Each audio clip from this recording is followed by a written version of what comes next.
नमस्कार, जय हिंद, जय भारत। दोस्तों, आज दिल्ली से हमारे साथ फिर से जुड़े हैं एक्स रॉ ऑफिसर एनके सूद सर। सूद सर, आपका बहुत बहुत स्वागत है। नमस्कार। नमस्कार नमस्कार, बहुत बहुत शुक्रिया।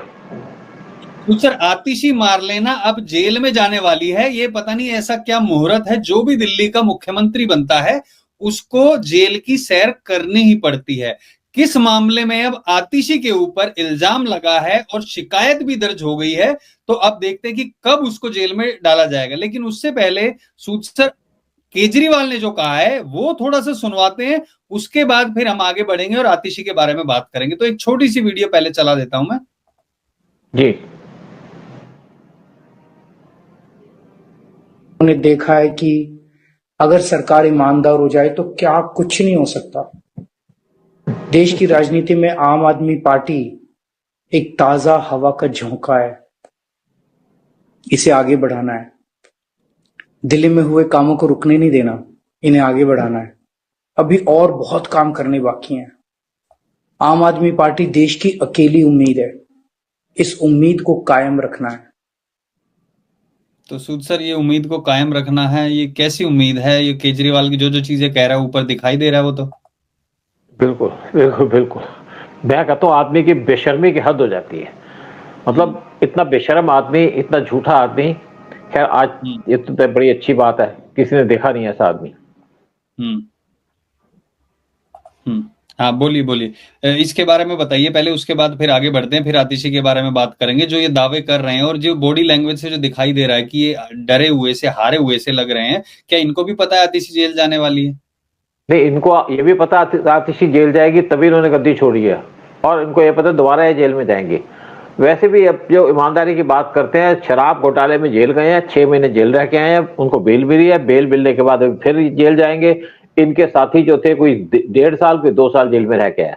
वही सिसोदिया जेल के अंदर है, सत्येंद्र जैन जेल के अंदर है, इनके कुछ एमपी भी जेल में रह के आ चुके हैं और बहुत से जाने वाले हैं। अब इनके घर की तो बहुत ही चर्चा है। इन्होंने कहा था मेरे लिए 4 से 5 कमरे बहुत हैं, मैं उसी में रहूंगा। लेकिन इन्होंने 45 करोड़ खर्च करके अपना महल बनाया। वो बनाया सितंबर 2020 से लेकर जून 2022 तक। 11.3 करोड़ का इन्होंने खर्चा किया है इंटीरियर डिजाइन के ऊपर। तब कहते थे कि शीला दीक्षित जो बिल देती है, जो एसी लगाती है, जो हमारे 40% लोग झुग्गियों में रहते हैं। तो आज क्या झुग्गी से लोग बाहर आ गए? 6.2 करोड़ स्टोन और मार्बल फ्लोरिंग पे खर्च किया है। 1 करोड़ कंसल्टेंसी पे खर्च किया है, इंटीरियर कंसल्टेंसी उसके पे खर्च किया है, क्योंकि पिताजी का माल था। ₹2.58 करोड़ इलेक्ट्रिकल फिटिंग और अप्लायंसेस पे खर्च किया है। 1.41 करोड़ खर्च किया इन्होंने वार्डरोब पे यानी कि अलमारियों पे और दूसरी एक्सेसरीज के ऊपर। 1.1 करोड़ इन्होंने किचन के जो अप्लायंसेस है उन पे खर्च किया है। 1 करोड़ किया खर्च इन्होंने सिर्फ कर्टन्स के ऊपर। और सेपरेटली 8.11 करोड़ खर्च किया इन्होंने अपना जो ऑफिस बनाया अपने घर के अंदर। केजरीवाल ने और भी बहुत खर्च किया है, जो पीडब्ल्यूडी डिपार्टमेंट ने क्लियर किया है। जब केजरीवाल घर खाली करके गए, उन्होंने कहा ₹70 लाख के इन्होंने 11 टीवी लगाए थे अपने घर के अंदर। 10 लाख खर्च किए थे 4 बेड्स के ऊपर। 50 एयर कंडीशनर लगाए थे और साथ में 250 टन का एयर कंडीशनिंग प्लांट लगाया था घर पे। और शीला दीक्षित ने सिर्फ 10 एसी लगाए थे, उस पर शोर मचा दिया था। अपने यहाँ पे 50 एसी लगाए इन्होंने। 10 इन्होंने, जो इनका घर है वो 21,000 स्क्वायर फीट का है, जहां पे 8 बेडरूम है, जबकि फैमिली के मेंबर सिर्फ 6 हैं, अगर इनके पिताजी माताजी को मिला लो। 3 मीटिंग के रूम रखे थे। एक टाइम पे तो आदमी एक मीटिंग होल्ड करेगा। 3 मीटिंग के रूम बनाए थे, 2 किचन बनाए, 2 ड्राइंग रूम बनाए, 12 टॉयलेट बनाए और एक डाइनिंग रूम बनाया केजरीवाल ने, क्योंकि पिताजी का घर था, इनके पिताजी का माल लगा हुआ था, आम पब्लिक का पैसा लगा था। 10 लाख इन्होंने वुडन डोर, सिर्फ डोर और ग्लास डोर बनाने में 10 लाख रुपए खर्च कर दिए। 20 लाख सैनिटरी के इंस्टॉलेशन पे खर्च कर दिए। 2 फुट मसाजेस रखी थी पैर की मालिश के लिए। 4 बेड जिनकी कॉस्ट 13 लाख कही जाती है और 12 करोड़ अप्लायंसेस आइटम्स जो टॉयलेट की सीट वगैरह बनाने में रखा था। इतना तो इन्होंने बुरा हाल किया। मतलब आम आदमी है, आप देखो, एक कमीज पहन के घूमता रहता है और कुछ लोग कहते हैं कि इनके पास खड़े हो तो बदबू आती है, क्योंकि नहाता नहीं है। पर फिर तो ये छोड़ के चले गए थे ना, ये देखिए चाबी दे के जा रही हैं, ये देखिए इनकी ये भी ड्रामा था, ये भी ड्रामा। इनको लगा कि मैं बड़े ईमानदार है, बड़े शरीफ हैं, बड़े लोगों को इज्जत से बात करते हैं, लेकिन ये वो हैं जो अपने घर के अंदर उनका एमपी है उसकी पिटाई करवा देते हैं। स्वाति मालीवाल की उन्होंने पिटाई कराई थी। देखो अब मुझे आप ये समझो कि आप क्या करना चाहते हो। आप एक कमीज पहन के घूमते रहते हो, नीले रंग की कमीज होती है इनके पास, बुश शर्ट होती है, वो भी बाहर निकाल के चप्पल पहन के प्रेसिडेंट हाउस में चले जाते हो, देश की इंसल्ट कराते हो। ये बताना कि मैं एक 2 रुपए का पेन लटका लेते हैं। फिर इनको टॉयलेट चाहिए 10 करोड़ का, कर्टन चाहिए इनको 1 करोड़ के। इतना बड़ा घर तुमने बना लिया है, ये सिर्फ ड्रामेबाजी करना है। और इसके पिताजी ने तो अपने जो बहन है उसके घर पे कब्जा कर रखा है, उनकी जमीन को बेच दिया इन्होंने। वो कह के कि मेरी बेटी है उसकी जमीन बेच दी, उसको हड़प कर गए। ज्यादातर बच्चे जो है माँ बाप से ही सीखते हैं ना। हाँ नहीं देखो, बेसिकली आपके पैसा तो आप क्या करेंगे, अपने ऊपर खर्च तो करो ना, खर्च कर नहीं सकते। लेकिन आप एक और वीडियो देखिए इसका, कैसे इसने वहां पे खाना खा रहे थे टेबल पे बैठ करके, अगर है तो निकालो उसको, वीडियो को भी।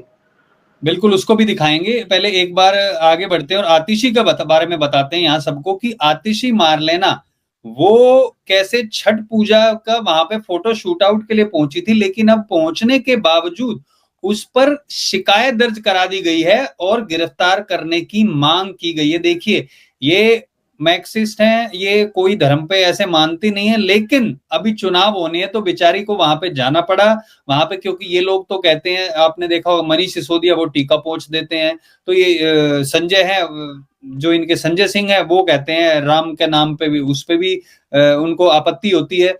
केजरीवाल की कहते हैं कि मेरी नानी ने कहा बेटा वहां पे राम मंदिर नहीं, वहां पे तो अस्पताल बनना। एक एक इनका जो बड़ा नेता है वो कोई भी नहीं करते। लेकिन अब देखो छठ पूजा में ये इन्होंने जो उल्लंघन किया, छठ पूजा की जो विधि होती है उसके ऊपर इनके ऊपर शिकायत दर्ज कराई गई है। तो सूद सर ये किस तरीके का ड्रामा है? देखिए छठ पूजा जो होती है ना, बहुत हार्ड पूजा है ये। 3 दिन तक पूजा होती है, 3 दिन तक लोग कुछ खाना नहीं खाते, फिर ठंडे पानी में खड़े रहते हैं, पूरी रात ठंडे पानी में खड़े होते हैं। सुबह जब सूरज की किरण देखते हैं तो तब यहाँ पे पूजा करते हैं पूरी, और उसके बाद खाना खाते हैं। ये तो दिन में पूजा करने लग गई। आप देखिए, आपने हालत देखी हो वहां पे जमुना के अंदर किस तरीके से वहां पे हाल है। वहां पे झाग पड़ी हुई है, एसिड डालते हैं वहां पे। 10 साल हो गए केजरीवाल को जमुना साफ कराने का दावा करते हुए, साफ फिर नहीं कराई। फिर कहा था पिछली बार कि मैं आप कराऊंगा, मेरी रिस्पॉन्सिबिलिटी है। फिर उसके बाद कभी हरियाणा पे एलिगेशन लगाते हैं कि हरियाणा से फॉग आ गई, फिर कहते कभी यूपी ने यहाँ पे फॉग भेज दी। अरे तुम अपनी दिल्ली चला रहे हो, दिल्ली को ढंग से तो चलाओ। अब देखो क्या हाल है जमुना का। हमने कभी नहीं देखा कि जमुना इतनी खराब हो, जमुना इतनी मैली हो। गंगा मैली तो थी, वो भी साफ हो गई। आपने देखा होगा ना, फिल्म आई थी मेरी राम तेरी गंगा मैली, वो गंगा साफ हो गई है, पूरी साफ है इस टाइम पे। और यहाँ देख लो क्या हाल है, इन्होंने क्या हाल किया। अब ये छठ पूजा में कुछ लोग यहाँ नहा रहे हैं, क्या हाल होगा इनका, एस्टेट के अंदर नहा रहे हैं।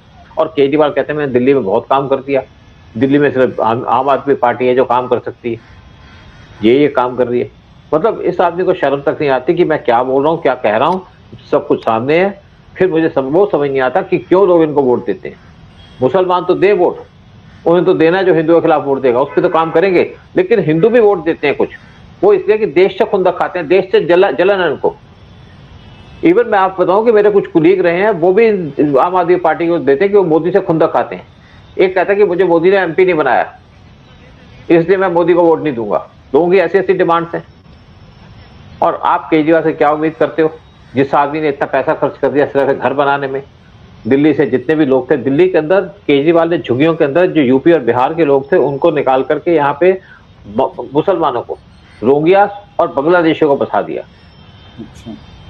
आप इससे क्या एक्सपेक्ट करोगे, क्या करेगा दिल्ली के लिए? दिल्ली की सड़कें टूटी हुई हैं। मैंने कभी नहीं हाल देखा दिल्ली के अंदर पिछले 10 साल में कि दिल्ली के अंदर ऐसी सड़कें टूटी हुई हो। आप जिस सड़क पे जाओ वो टूटी मिलती है। लेकिन न्यू दिल्ली या स्पेशली जो एनडीएमसी कह रही है, वहां पे सड़कें आपको साफ मिलेगी, क्योंकि वहां पे एनडीएमसी का रूल चलता है, वो वहां पे काम करते हैं। पोल्यूशन भी नहीं है दिल्ली के अंदर। 200 के करीब इनके पास ट्रक्स हैं पोल्यूशन के लिए छिड़काव करने पे। एक ट्रक नहीं दिखता, अगर दिख जाता तो आपको दिखेगा कहीं खड़ा हुआ है, लेकिन वो पोल्यूशन के अंदर वो कोई पानी नहीं छिड़काव करेगा। दिल्ली के अंदर पोल्यूशन है पिछले 10 साल से, जब तक केजरीवाल आया। इन्होंने कहा एक पुल बनाया था। अब ये देखो केजरीवाल का खाना, आम आदमी का खाना कैसा होता है। अरे भाई शर्म नहीं आती इस आदमी को, बेईमान आदमी, बेशरम आदमी, बेलिहाज। ये आम आदमी पार्टी है, ये आम आदमी का आदमी है, वो खाना खाता है। देखो टेबल भरी पड़ी है, समझ नहीं आ रहा कि मैं क्या खाऊं। वो जो चुईया बैठी है इसके साथ, उसको भी देख लो भाई, है? मतलब आधा खाना इसमें से शर्ट कूड़े में वही है जाएगा। सर, शर्ट वही है, पेन वही है। शर्ट वही है, ब्लू शर्ट पहनेगा सिर्फ, 2-3 शर्टें रखी है इसने, वही पहन लेता है। चेक वाली शर्ट होती है इसकी, पैन लटका लेते हैं, यहाँ पे चप्पल पहन लेते हैं। प्रेसिडेंट हाउस में पहली बार गया था चप्पल पहन करके, जहाँ पे लोगों को रिस्पेक्ट करनी चाहिए। एक हमारा कॉन्स्टिट्यूशनल की जगह है जहाँ पे आप आदमी प्रॉपर तरीके से रहे। अगर आप कहीं सुप्रीम कोर्ट में चले जाओ या हाई कोर्ट में चले जाओ अननेचुरल से कपड़े पहन करके, तो आपको वहां से जज बाहर निकाल देता है, अलाउड नहीं है वहां पे। लेकिन ये देखिए बेशर्मी की हद हो गई इनकी। अब ये पता नहीं कौन से लोग हैं खुल खुल के खा रहे हैं, भूखे लोगों को ले आया, कौन से को ले आया ये। अच्छा सूद सर, अभी ये जो आतिशी की बात है, जो इस पे शिकायत दर्ज कराई गई है, और पहले भी और कई मामलों में आतिशी मारलेना के खिलाफ जांच चल रही है, क्या लगता है कि अभी ऐसे टाइम में जब चुनाव नजदीक हैं और कुछ ही महीने बचे हुए हैं, क्या बीजेपी यहाँ पर आतिशी मारलेना को जेल में डालने का रिस्क उठाएगी इस टाइम पे? क्या लगता है आपको? देखिए मुझे लगता है कि केजरीवाल वैसे बहुत बुरी तरह से हार रहा है, और केजरीवाल बहुत ज्यादा फ्रस्ट्रेट हो चुका है। आप शक्ल देखिए, कॉन्फिडेंस लेवल लो है, कोई इसकी मीटिंग को अटेंड कर नहीं रहा। पद यात्रा करता है वहां पे भी इसको कोई देखता नहीं है, वहां पे सिर्फ ये देखते हैं कि दिल्ली के वाला आदमी जा रहा है बस, और इसको कोई पसंद भी नहीं करता। तो इसको समझ आ गया कि मैं इलेक्शन तो जीतूंगा नहीं, और मुझे नहीं लगता कि बीजेपी इस टाइम पे इन पे ऐसा एक्शन लेने की कोशिश करेगी, यानी कि जेल में डालने का। ये वैसे ही देखिए, जो मरा हुआ आदमी उसको जेल में डालने का कोई फर्क नहीं पड़ता, डालना बनता भी नहीं है। लेकिन थोड़े से और ड्रामे करने दो। अब इनका एक एमएलए है नरेश बलियान, उत्तम नगर से आता है, उसने भी कंट्रोवर्शियल बात कह दी। इनको शर्म भी नहीं आती, उसने हेमा मालिनी से कह दिया कि मैं सड़कें यहाँ पे ऐसी बना दूंगा जैसे हेमा मालिनी के चीक्स होते हैं या गाल होते हैं। ऐसी बातें करते उनको शर्म भी नहीं आती। और आप एक बीजेपी के सीनियर एमपी के बारे में ऐसी बात कर रहे हो। ये बातें कही थी लालू यादव ने, लालू यादव को तमीज तो थी नहीं, आपको पता ही है। अब ये इनकी गाड़ियां देखो, कभी आज एक आधी दिख रही होगी, कोई छिड़काव तो होता नहीं है। फिर इनका एक और एमपी है, एक और एमएलए है, वहां पे एक्चुअली क्या था कि इलीगल तरीके से बकरे काटे जाते थे। जब वहां पे एमसीडी की टीम गई तो उन्होंने उस पर फाइन लगा दिया। जब फाइन लगा दे तो उन्होंने उस एमपी को, एमएलए को वहां पे फोन कर दिया, और वह एमएलए वहां पे आ गया और आकर के झगड़ा करने लग गया एमएलए, जो एमसीडी के लोग थे। तो उसके खिलाफ वहां पे एफआईआर फाइल कर दी गई। और ये जो एमएलए उसका नाम है जय भगवान। अब ये तो इनकी हरकतें हैं भाई, इलेक्शन लड़ना है आप लड़ो, आप इलीगल तरीके से बुचर हाउस चला रहे हैं यहाँ पे, उनको सपोर्ट करते हो क्योंकि वहां से इनको पैसा मिलता है। दिल्ली के अंदर पार्किंग की प्रॉब्लम है, और पार्किंग का सारा कंट्रोल है केजरीवाल के पास, लेकिन पार्किंग वहां पे होती नहीं है, यानी कि इलीगल तरीके से लोग पार्किंग करते हैं। और दूसरी बात क्या है कि बहुत सी जगह से जो पार्किंग के अंदर लोग खड़े होते हैं वो इलीगल है, एक मशीन लेके खड़े हो जाते हैं, आपका पैसा काटने लग जाते हैं, और सारा का सारा पैसा जाता है आम आदमी पार्टी के लोगों के पास, एमएलए और एमसीडी के जो लोग हैं, और लोगों से चार्ज करते हैं। दिल्ली के अंदर 10,000 करोड़ का घपला है पार्किंग का। अगर दिल्ली के अंदर पार्किंग की जगह बना दी जाए, जगह साफ हो जाएगी, और पार्किंग की जगह पे अगर गाड़ियां खड़ी कर दी जाएंगी तो गवर्नमेंट को 10,000 करोड़ का फायदा होगा हर एक साल के अंदर। और साथ में वहां पे 8 लाख लोगों को जॉब मिलेगी, क्योंकि 20 रुपए पर घंटे चार्ज किए जाते हैं दिल्ली के अंदर पार्किंग पे। लेकिन बनाएंगे नहीं, क्योंकि उससे इनको इनकम होती है वो भी इलीगल तरीके से, और वो पैसा इनकी जेबों में जाता है।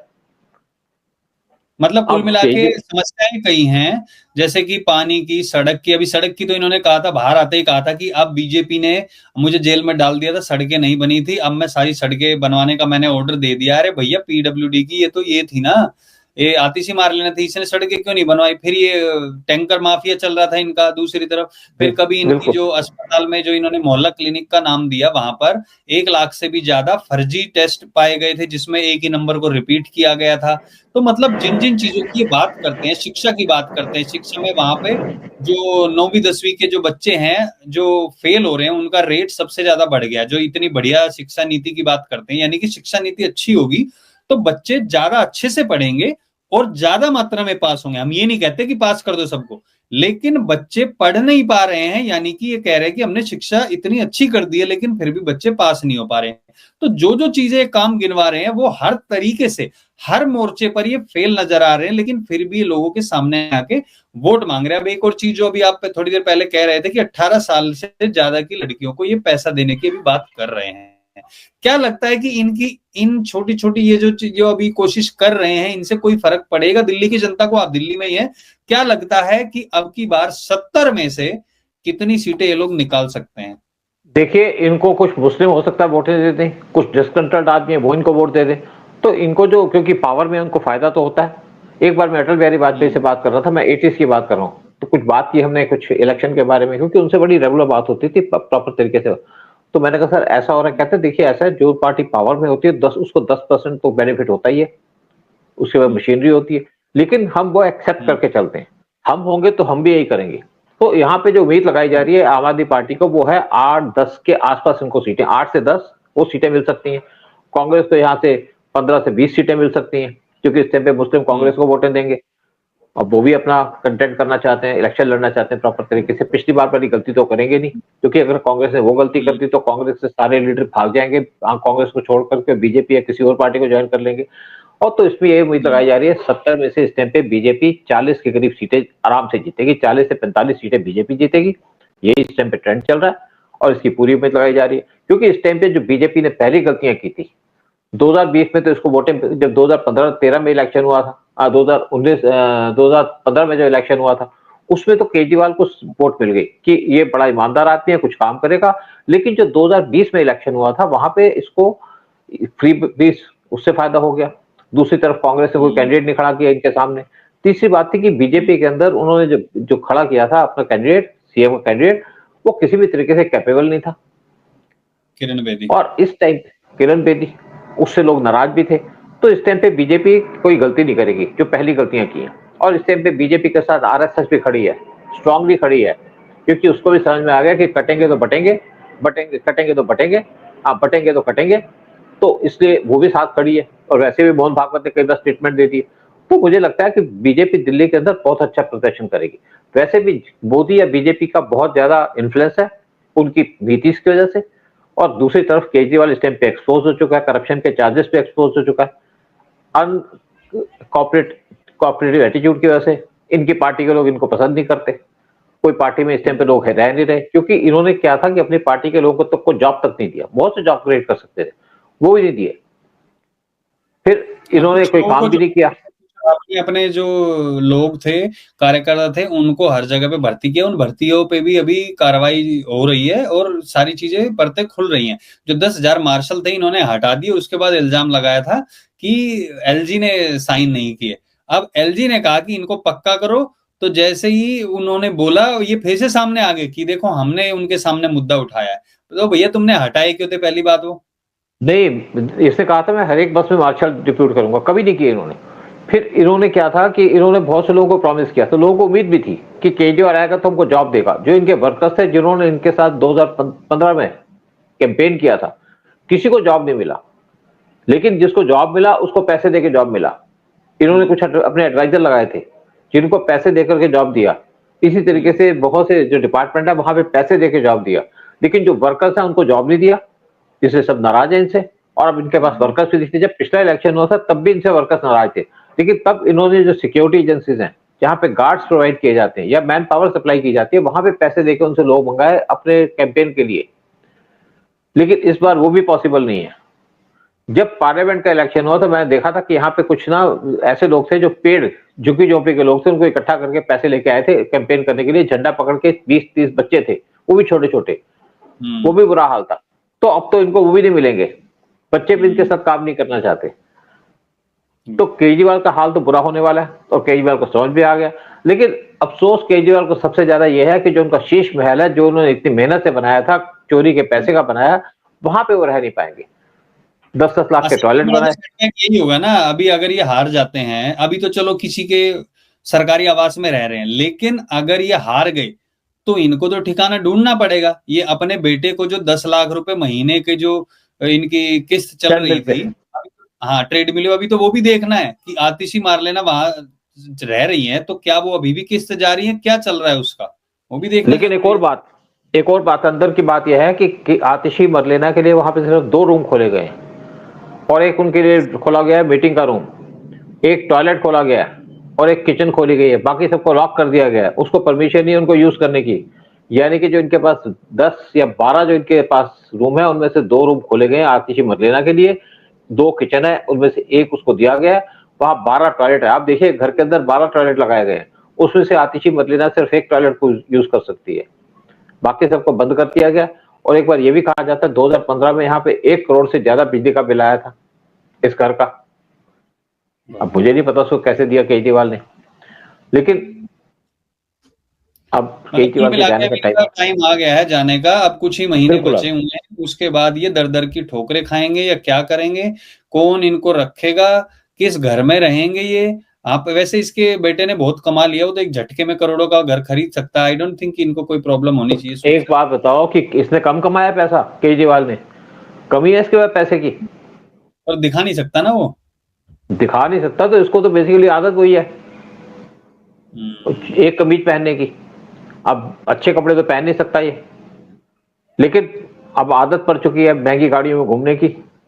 फिर आप देखिए किस तरीके से खाना खाता है। देखिए इनके पास पैसे की कमी नहीं है, पैसे तो इनके बहुत से पैसे कमाए हैं, बहुत से खा रहे हैं। जैसे मैंने कहा दिल्ली के अंदर इतने लीगल काम होते हैं, सारे के सारे पैसे इनके पास ही जाते हैं ना, किसके पास जाते हैं? तो अभी कुल मिला के इनका क्या होता है कि कुछ 2-3 महीने का टाइम बचा हुआ है, और दिल्ली की जनता क्या करती है, दिल्ली की जनता के लिए इनसे ज्यादा कांग्रेस, बीजेपी और आम आदमी पार्टी से ज्यादा अब दिल्ली की जनता का टेस्ट है कि इतने सब चीजें होने के बावजूद भी क्या दिल्ली वाले चुनते हैं, ये देखने वाली बात होगी। बट बहुत बहुत धन्यवाद सूद सर आने के लिए, सारी जानकारी शेयर करने के लिए। जय हिंद, जय भारत, जय श्री राम। जय श्री राम।